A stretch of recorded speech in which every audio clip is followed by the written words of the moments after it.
Ladies and gentlemen, another year has come and gone here over on twitch.tv/letsjays, although this video is probably on YouTube. But this was a big year for us. And every year for the last couple of years I've done kind of a state of the channel address or whatever. And I wanted to get that started. And we're going to talk about a number of different things. We're going to talk about where the stream was at the beginning of 2018, where it is now at the end, the games that I have played and beaten, kind of talk about them a little bit, and we're just going to kind of have a good time reminiscing on this past year. So let's get started. January 1st, 2018, I launched The City that you see here.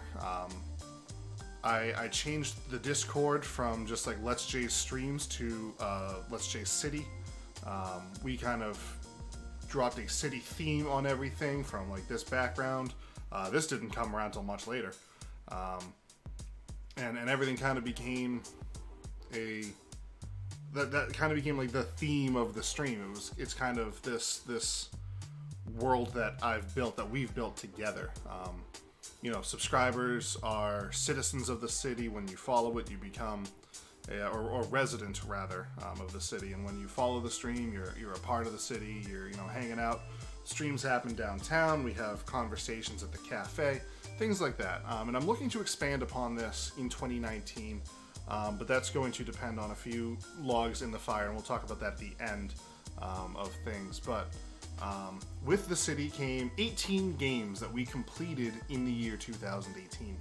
And I want to just kind of run through the list and talk about them. Some of them on the list you're going to be like, don't really know if that counts. To me, it counts. So the first game that I beat in 2018, I actually beat like January 2nd of 2018. And that was Stardew Valley.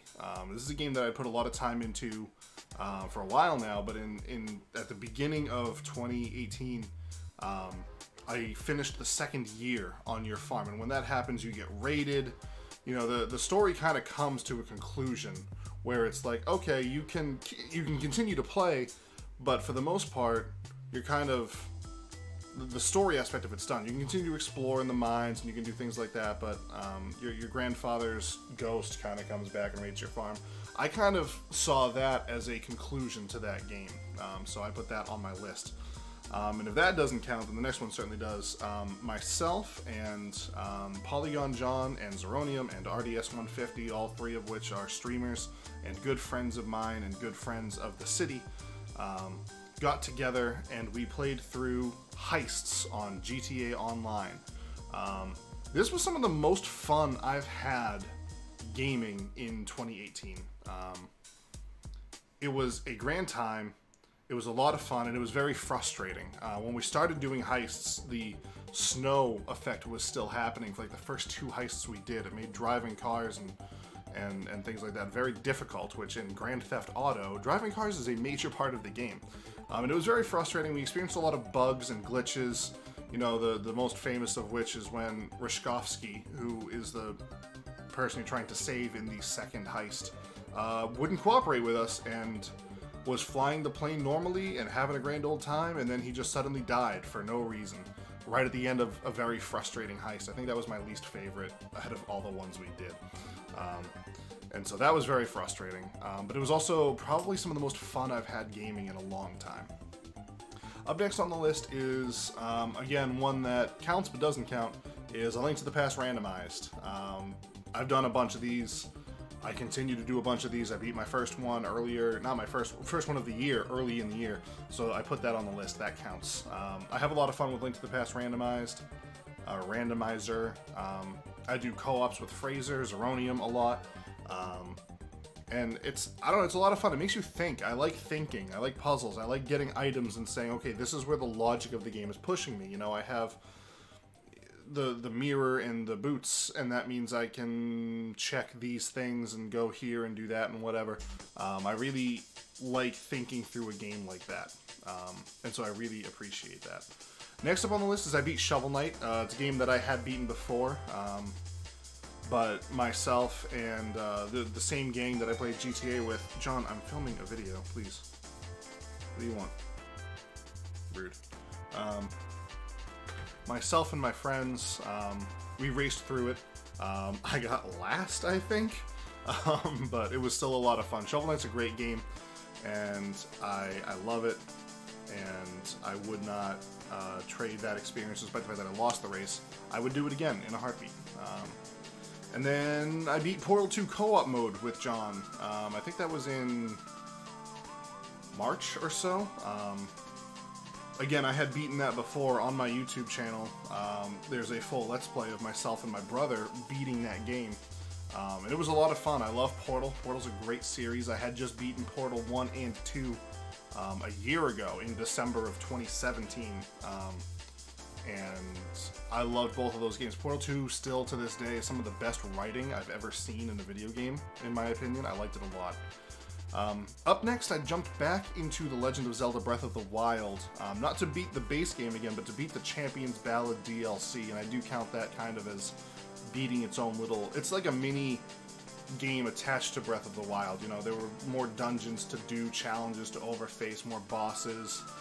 It kind of felt like playing a miniaturized, condensed version of Breath of the Wild that took you all over the map again, and to some new areas as well, and I really liked it. It was a lot of fun. I count that on my list of games that I completed of 2018. Up next is Super Mario Odyssey, again a game I had already beaten before this, and that was a race as well. That was a lot of fun. I would do that again. I would do that again in a heartbeat. I just had to again like 20 times. Rude. But yeah, I would absolutely play Mario Odyssey again. The drop of a hat. It's a really fun game. Racing through, it's a lot of fun. I love the controls of it. Some of the worlds I don't like as much as others. New Donk City always makes me feel like it's a good time, but right before you get there, you got to do that Forgotten Kingdom or whatever, the one with all the poison water and all that. I hate that kingdom. I can't stand it. But just about everything else, I'm like, oh cool, I'm in this world now, you know? Mario Odyssey is a fantastic game for the Nintendo Switch. If you don't have it, highly recommend it. It's a lot of fun. After that, we dove back into GTA 5 again to do the Doomsday Heists, which, again, I'm counting as its own thing just because of how long it took, and it was its own little story within GTA 5, its own little campaign mode. So, we did that. Again, it was frustrating sometimes because the game is buggy, it's glitchy, it's frustrating, but it was also very fun. You know, they know how to make the game fun. Towards the end of it, I think we were getting sick of it because we were just dying again and again and again in the same places over and over again. It was just very difficult, but I had a lot of fun with it. I like GTA Online. I think out of all of my group of friends, I think I'm the one who maybe enjoys it the most, but that's me. You know, I had a lot of fun with both the regular heists and the Doomsday Heists. There's a bunch of new missions out for the nightclub and stuff like that. I think there's some exclusive missions with that. I don't think it's quite story-based and quite as grandiose as the heists and Doomsday Heists, but I've kind of messed around with those a little bit a couple weeks ago, and I had fun doing them. I have fun with that game. I continue to have fun with that game. And those were off-stream, by the way. Stardew Valley was off-stream, GTA was off-stream, and GTA Doomsday was off-stream. But the next game was played on stream, was played to 100%, and was a game that I really enjoyed this year, and that's Yooka-Laylee. As a big fan, I mean, we got Banjo-Kazooie music playing in the background right now. I'm a major, huge fan of the old Rare games. Banjo-Kazooie, Banjo-Tooie in particular, were a big part of my childhood. And so Yooka-Laylee was made by the same people who made Banjo-Kazooie and Banjo-Tooie. I liked it a lot. It was fun. Not as polished as I expected it to be. There were a lot of things about that game that I was like, why did you... Like, it felt like a step back. There were a lot of things, like, in Banjo-Kazooie, you couldn't... For example, in Banjo-Kazooie, you couldn't grab ledges, alright? If you were trying to jump up to a platform, you had to land your feet on it. You couldn't, like, grab a ledge and climb up. In Banjo-Tooie, they fixed that, where they're like, oh, now you can grab ledges. And then they go to Yooka-Laylee, and they went back to, you can't grab ledges anymore. And, like, again, that's such a small thing, but it changes how you interact with the world greatly. And I guess it doesn't matter a whole lot, because not too far into the game, you just get the ability to fly. So again, it's not a huge deal, but it was things like that. Like, I felt like a lot of the game was a step back. There was some great writing in the game. I think Out of every game I've played, looking quickly down the list, I think that might have been the best writing in any video game I played this year. It was hilarious. It was fun. The bosses were clever. The stages were a lot of fun. I found myself wishing there were more of them, but I really liked the way they expanded on things, the way that they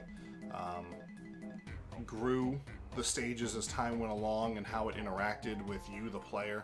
It was a lot of fun. I really enjoyed Yooka-Laylee. I 100%ed my way through that game, and I can see myself revisiting that game someday.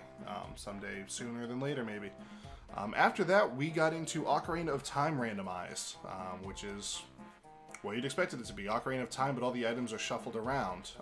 We did a lot of those in 2018, and we will do a lot of those in 2019 as well.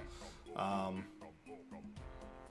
don't know what to say about it. It's a lot of fun. The game has continued to evolve as time has gone on. They've added things like Key Sanity and Shop Sanity, which is when Key Sanity is you find keys to dungeons and other places, and Shop Sanity is where, you know, instead of finding the Megaton Hammer in the Fire Temple like it is vanilla, or in the Water Temple like it could be in the randomizer, you could find it in a shop and have to buy it for 320 rupees. Like, you know, we did one of those yesterday, actually, and it was a lot of fun.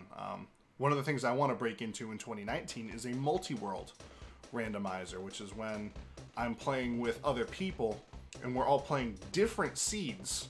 So, you know, I might find the big Goron sword right off the bat where someone else might not find it until Ganon's Tower. You know, very different seeds. I might have to do these dungeons while someone else has to do these dungeons. We all have to complete the game ourselves, but all of our items are in different games. So, like, I might open the first chest and find the Megaton Hammer, but it's not my Megaton Hammer, it's RDS's Megaton Hammer. And he would have to, you know, use that hammer to go into Fire Temple and open up a few chests and find my hook shot, or John's hook shot, or something like that. And we all work together to complete 4 different seeds, or 3 different seeds, or 87 different seeds, however many you end up playing with.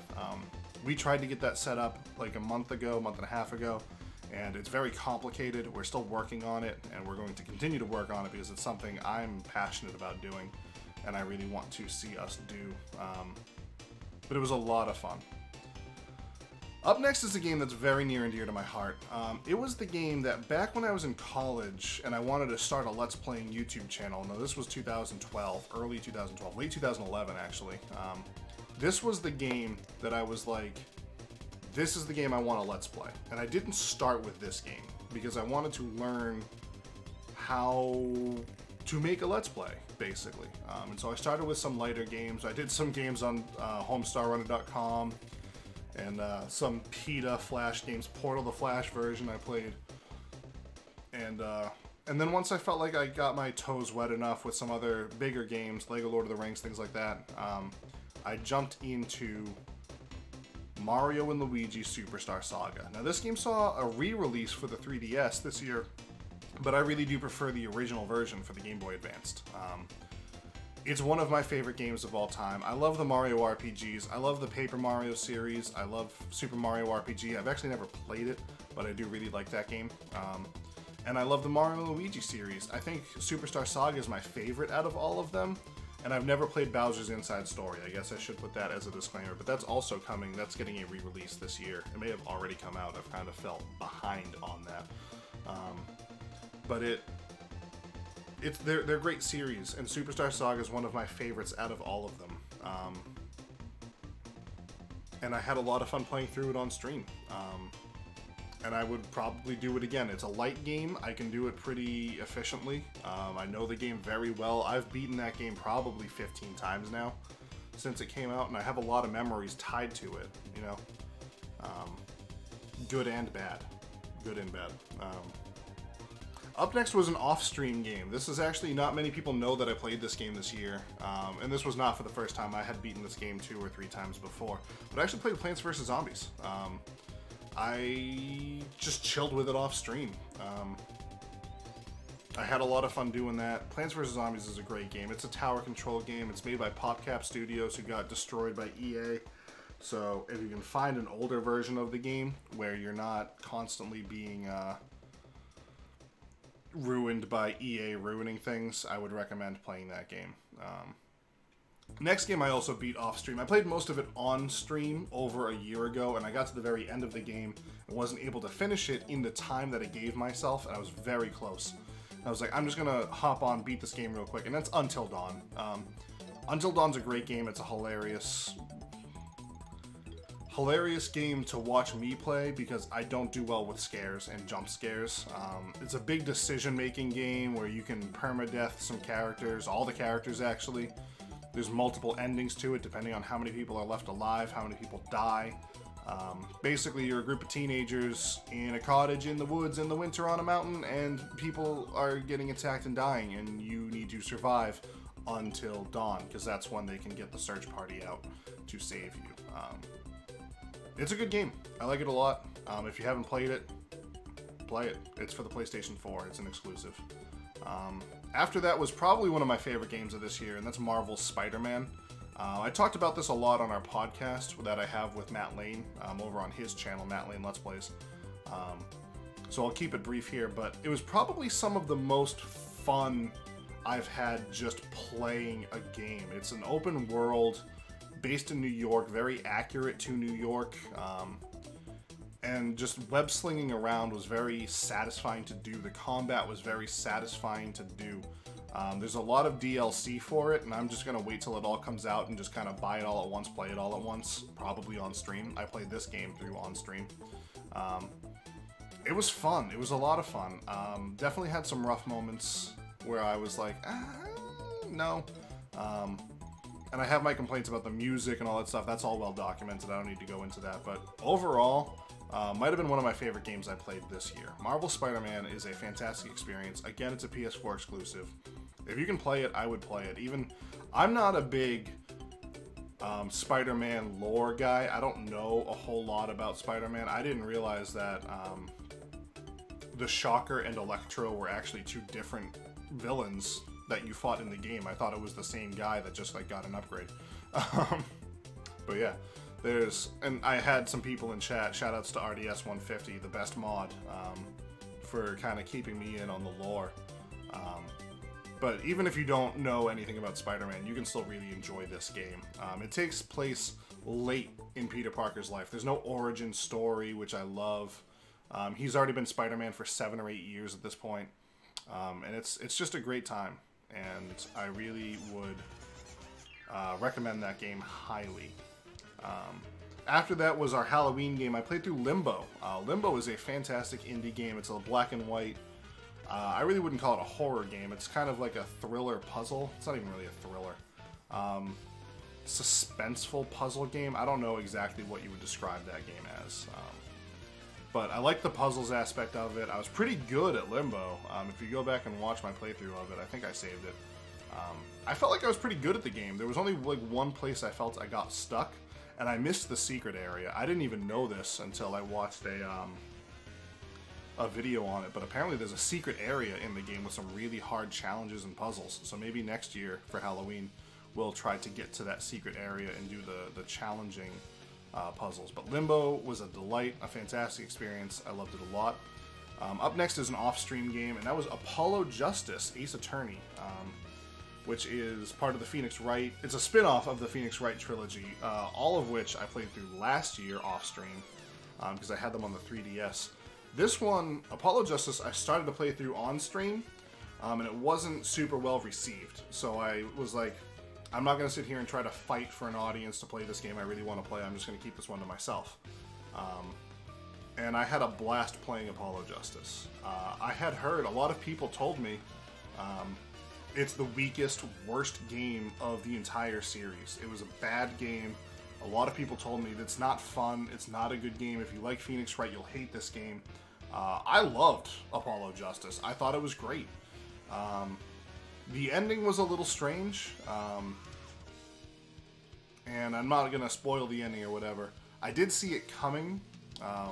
I noticed the connection very early on, and I was like, oh, so that's who that is, you know? But if you don't see it coming, it's like a huge whoa. Like, it's a very neat story. It plays well. It's great. And I'm looking forward to playing the next one. I don't even know what the next game I should play is in that series. There's so many Ace Attorney games. I love the Ace Attorney. I love puzzle games. Right now I'm actually playing through Professor Layton. Just to kind of give you guys a heads up. And that's off stream. Again, just because of interest. But I love puzzle games. I really enjoy them. They're a lot of fun. They make me think. They're good. And Apollo Justice was one of my favorite games this year. I know I've said that about 3 or 4 of them now, but it was just really good. And I look forward to playing the next one. I'm taking a break from it to play Professor Layton, but I will dive back into the Ace Attorney series soon. And when I do, if you guys want to see it on stream, I'm more than happy to stream it. I just need you guys to let me know, because I put a poll out there, and most people were like, "No, don't play it," and I was like, "Okay." And I think it's because a lot of people don't like Apollo Justice, so I don't know. And then we're going to move on to 2 games we beat today. Traditionally, I kind of blitz through a couple of games on New Year's Eve day, the day of, which is when I'm recording this, because I just have some uncompleted games that I just want to just push through. So today, this morning, I beat A Hat in Time, which scratched the itch of the 3D platforming collectathon genre a lot more than Yooka-Laylee did, if I can be honest with you. Yooka-Laylee, it felt weird, because Yooka-Laylee was made by the people who made some of my favorite games. The same team that made Banjo-Kazooie, Banjo-Tooie made Yooka-Laylee, and I felt very meh about that experience. It was a good game, but I was like, I expected more from these people, I guess. I don't know, maybe my expectations were too high? I try not to overhype games, but I felt maybe I did this time, I don't know. A Hat in Time was much more polished. It was a lot more fun to move around the world. It was heavily inspired by like the graphical styles of Wind Waker, with a lot of Super Mario Sunshine game play in it, which is a game I love, and a lot of Paper Mario The Thousand Year Door in that. I didn't 100% it, and I didn't do the DLC. Both of those are things we will do in 2019. I don't make promises, but I want to play the game more. I just wanted to get through it today so I can put it on the list, but we will 100% it and do the DLC, and I'll probably count that as another game for next year, because the DLC I think is pretty expansive. I don't know, it depends on how long I spend on the game. And then this one's kind of a cheap little 4-level game that I beat just to make 18 games in 2018, and that was Kirby Superstar Spring Breeze. It was 4 levels long. I cheesed my way through them really quickly and beat it very quickly. It was fun though. I'd actually never played a Kirby game. That's not true. I played Crystal Shards for the Nintendo 64 a little bit. And I, of course, like, know Kirby. I know how Kirby works. I know the characters, you know, and all that stuff, but I had never actually played one of the older Kirby games. So that was kind of fun to experience myself for the first time. So now I want to move on to the honorable mentions of wasting time. And these were games that I spent a lot of time on that you can't, like, complete because they're, like, online games, or they're just ones that, like, can't be finished, you know? And so they were, I spent a lot of time on randomizers. I know I put those on the list, but I did so many of each of those types. I did a lot of LTTP randomizers. I did a lot of OOT randomizers. And those are long games. They take hours to get through. Generally, I can do it in one sitting, but that's like a whole day gone, you know? Splatoon 2 was probably the game I spent the most time playing on stream this year. I love Splatoon 2. I'm a big fan of Splatoon 2. Citizens of the City, you guys know that. It's a lot of people come just to watch Splatoon 2. They won't watch me play anything else, and that's fine. I love having that community of people that whenever I turn on that game, I see all these people come in that I don't see otherwise, and it's just fun. I also spent a lot of time on Overwatch this year. I had never played Overwatch before. I bought it back in March, I think, or April, whenever the anniversary was. And it's a great game, and it's a lot of fun to play. I've connected with people through playing that. I'm actually wearing an Overwatch hat right now. I'm wearing, this is Boston's esports team, the Boston Uprising. And they're our Overwatch team. And the league is starting up again in a month and a half, and I'm looking forward to watching my boys in blue absolutely destroy the rest of the league. So it's going to be interesting. It's going to be an interesting year for the Overwatch League. So that's fun. And then Smash Bros. Towards the end of the year, I played a lot of time. I put a lot of time in Smash Bros. I thought about trying to beat World of Light in 2018 and adding that to the list, and I don't know how long it is. And every time I think I'm at the end of the game, I'm not at the end of the game. So I don't know what I need to do to beat that game. I don't know what I need to do to... I don't know how much time is left in that game. I have all the characters unlocked. I've beaten Classic Mode with most of them. I have my mains kind of established at this point, with Cloud and Inkling being like my top two. But I don't know how much more of World of Light I have to go. But I've put a lot of time into Smash Bros. I probably should have looked that up. And I had a lot of fun with it, you know. And it's a game that we'll continue to put more time into in 2019. Going forward, along with Splatoon 2. That game's not going anywhere. I have so much fun playing that game. This year I broke into motion controls for Splatoon 2, something I was vehemently against for most of the year, but the last couple of months I was like, I need to learn motion controls because I think it'll make me a better player. And I feel like it has made me a better player.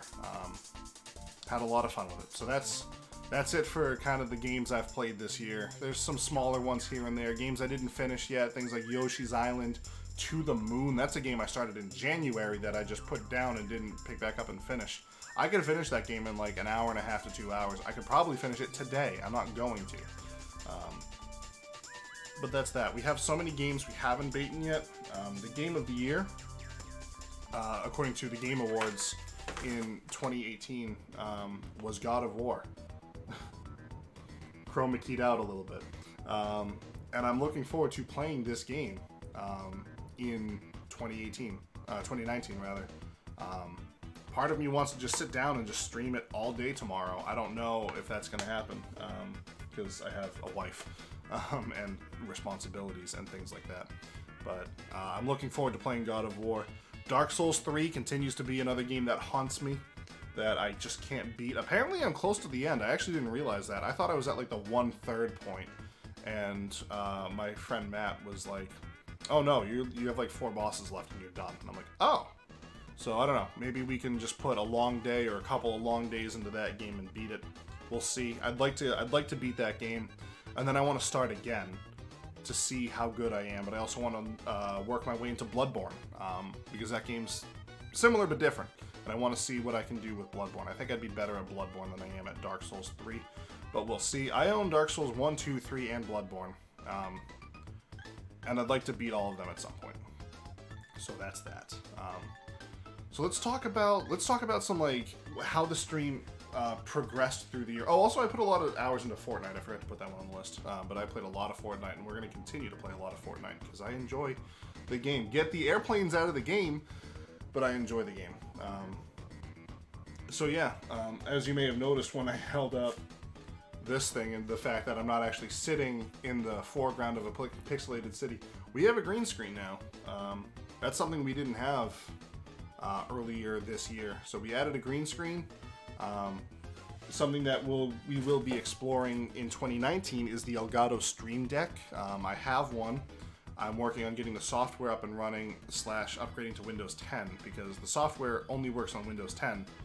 So I either have to upgrade to Windows 10 or jerry-rig the software to work on Windows 8. I don't know. I'm having troubles getting both. I've tried to do both of those things, and I'm struggling to get both of those to work.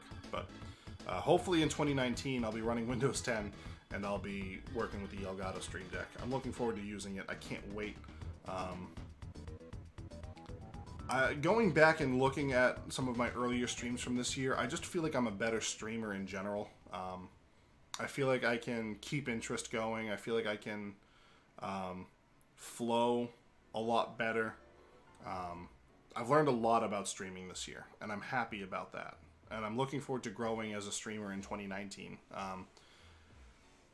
I'm not a big numbers guy. I don't know how many people are watching my streams while I'm live. I don't keep that information in front of me because I don't want to know if there's no one watching, and I don't want to know if there's 50 people watching.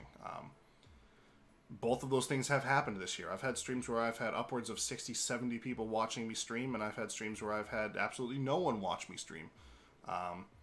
But at the beginning of this year, our average subscriber count was 2 to 3. with an average of 3 people watching me stream per stream. At the end of this year, our current subscriber count is 14. We've gotten as high as 19, or maybe even 21, I don't know. We've gotten pretty high this year, which is great. And the average viewership is in the double digits usually. I'll usually get between like 9 and 15 people watching me stream, just depending on what I'm playing. Again, Splatoon 2 is kind of the big draw. And it's good. You know, that those numbers show growth. I like that a lot. We also did our first charity stream this year. We raised money for Monadnock Christian Ministries, which is the camp that I went to when I was younger. It's where I met my wife. It's where I really felt called to ministry, and I would not be doing this if it weren't for that camp. I wouldn't be married if it weren't for that camp, or at least not married to be, you know. It's a camp that God has definitely used in my life a lot, and the life of many other people, lives of many other people. And they hit a really big financial hiccup based on some rough decisions of things that happened years ago. You know, when I was graduating high school and was too old to go back to the camp anymore, because it's kind of just for, you know, students, they had a shift in leadership through many different circumstances, and some poor decisions were made, and they were getting ready to shut down the camp, and this was years ago. And they were like, we're going to bring in one more guy. We're going to try a new director, and let's see if we can keep our doors open for another year or so. He came in, made a lot of strong, positive decisions. He's a good friend of mine, Roy Baldwin. I have a lot of respect for him. He's a great guy. He's very transparent. He's always willing to let you know what's going on behind the scenes at the camp. And this year he said, look, based on those rough decisions and stuff that happened years ago, and some things that have developed recently, we're out of money. We don't have money to pay our staff, our benefits packages, our vendors, anything like that. We need $200,000. And then we have this plan set in place to go moving forward, but we're out of money right now. And so I felt that I needed to do my part, and I jumped onto the bandwagon and had my first charity stream. I had been on other people's charity streams before, but I had never done one hosted here on twitch.tv/letsjays here in the city. And it was we raised $1,000. I'm still blown away by that number. We raised $1,000 for this camp. And through that and many other donations, they reached their goal earlier this year. I'm going to see them in a couple of months, and I'm looking forward to that. They're open. They're still open, and it's because of people like you who donated or watched the stream or supported in any other way. And speaking of support, things like this green screen, like the Stream Deck, things like, you know, new games to play, things like that, a lot of that is because of you guys. I've reached the point where the stream is kind of funding itself. You know, I'm not really pouring my personal money into my setup anymore, but through viewership, through donations and bits and subscribers and sub gifts and things like that, even just hanging out in the stream and chatting, I'm able to take the money I earn from that and roll it back into the stream. And that's why we were able to buy this green screen and get the Stream Deck and new computer components a year ago. I upgraded the graphics card, I upgraded the CPU, the power supply, all in my PC. By the end of 2019, I want to have a new rig, because this one is 5 years old now, coming on 5 years old. The motherboard in it is ancient, the RAM is old. It just needs some new life, and so I'm looking forward to just pushing for a new rig, you know. And I'm not going to sit here and have a Let's Jay's new PC drive. It's just going to kind of happen naturally through what's already been happening in 2018 and through the growth that I expect to happen in 2019. And we'll see where we are a year from now and how that's working out.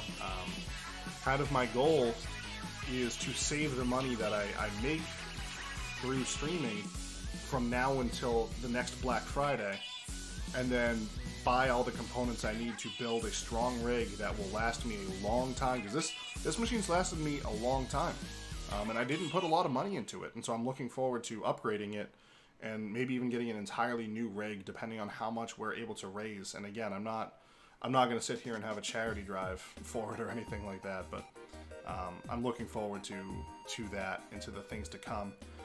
One of the things that I'm looking forward to in 2018 is 2019 rather, is exploring who I am as a streamer.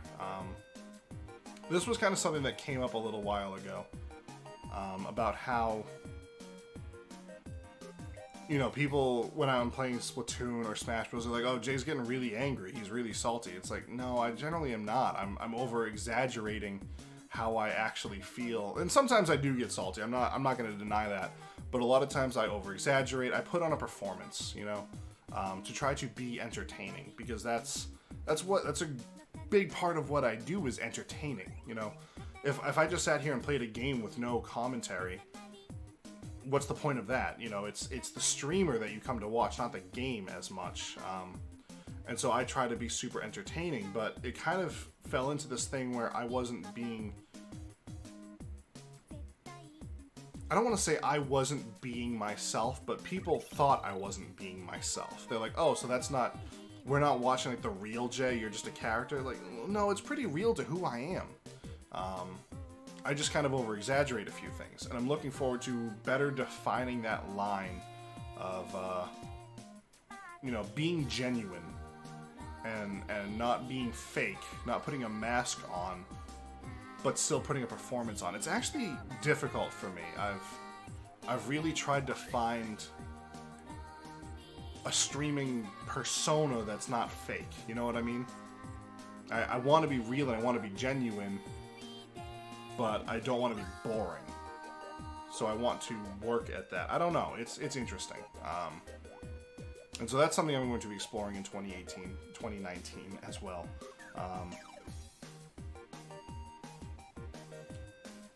But that's about it for me. I mean, I've been sitting here kind of giving you the state of the stream now for 37 minutes. I think that's plenty of time.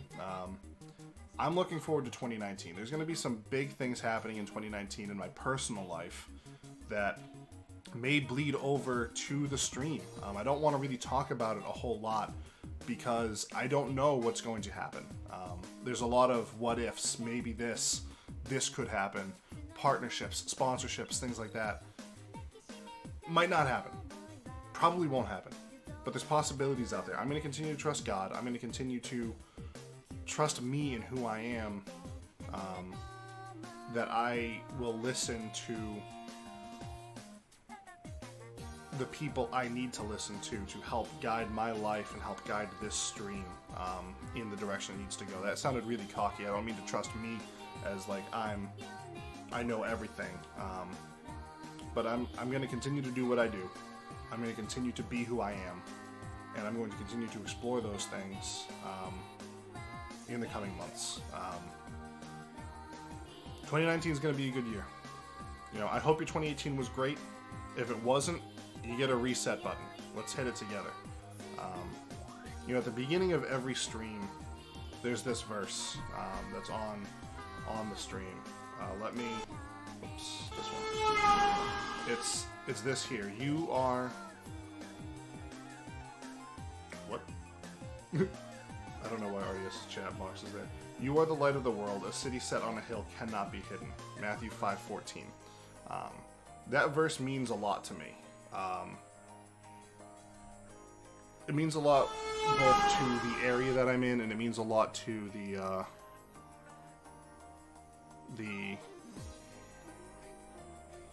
like me personally. Boston was founded as a city set on a hill. That's why there's an area in Boston called Beacon Hill. It was founded based off that verse. A city that's on a hill, you can't hide it. You can't hide a city set on a hill. Nor do you shine a light. You light a light and you put it under a basket. You put your lights places where people can see your light, to shine your light.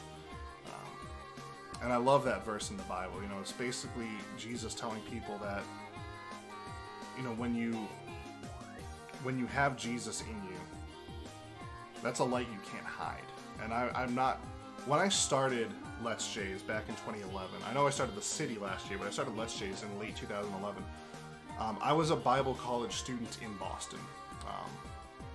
And I told myself, I don't really want to cross the gaming part of me and the, you know, religious part of me. I hate to use the word religious. I hate that word. But for lack of a better one, we'll throw that out there. And a year ago, I decided I'm going to combine those two things. And I put a message out on my Discord. I was like, you're going to see some more Bible verses on stream or in the title of the stream or something like that. You're going to hear me talk about it a little bit more. And I try not to go crazy with it because I'm not on Twitch to preach. I'm on Twitch to play games, but I'm also not trying to hide that half of my life, because it's more than half. It is my life, you know? I went to college for it. I have a degree in biblical studies. I'm a youth pastor. I preach regularly. And I feel like trying to separate that was doing a disservice to both things, and I realized that maybe this part of me, this streaming part of me, is something that God could use. And so that's something I'm exploring in 2019 as well. I explored it a lot in 2018. We're going to continue to look at it in 2019. I'm looking forward to it. 2019 is going to be a good year. It's going to be a big year. And I'm looking forward to seeing you here in the city in 2019. Have a good one.